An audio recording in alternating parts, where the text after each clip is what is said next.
അന്ധകാര ശക്തികളും തിന്മയുടെ ശക്തികളും നമ്മളെ എന്ത് ചെയ്യാൻ നോക്കും?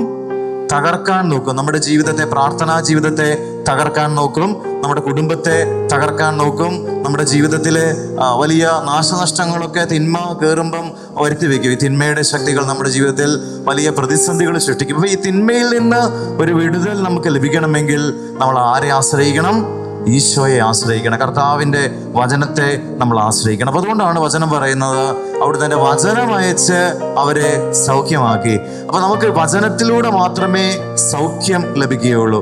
നശിക്കാൻ പോകുന്ന അവസരങ്ങളിൽ ദൈവത്തിന്റെ വചനം നമ്മൾ കേൾക്കുമ്പോൾ ഈ വചനത്തിലൂടെ നമ്മൾ രക്ഷിക്കപ്പെടും. ശിഷ്യന്മാര് ഈശോയുടെ കൂടെ തോണിയിൽ യാത്ര ചെയ്യുന്നുണ്ട് അല്ലേ?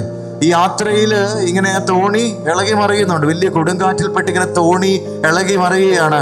അപ്പൊ ശിഷ്യന്മാരെന്താ ചെയ്തേ? അവര് മിണ്ടാതെ ഇരുന്നോ? ഈശോ ഉറങ്ങിക്കോട്ടെ, സാരമില്ല, കർത്താവ് ഉറക്കം നല്ലതാണ്, അപ്പൊ അതുകൊണ്ട് ഈശോ ഉറങ്ങിക്കോട്ടെ എന്ന് വിചാരിച്ചു ശിഷ്യന്മാര്.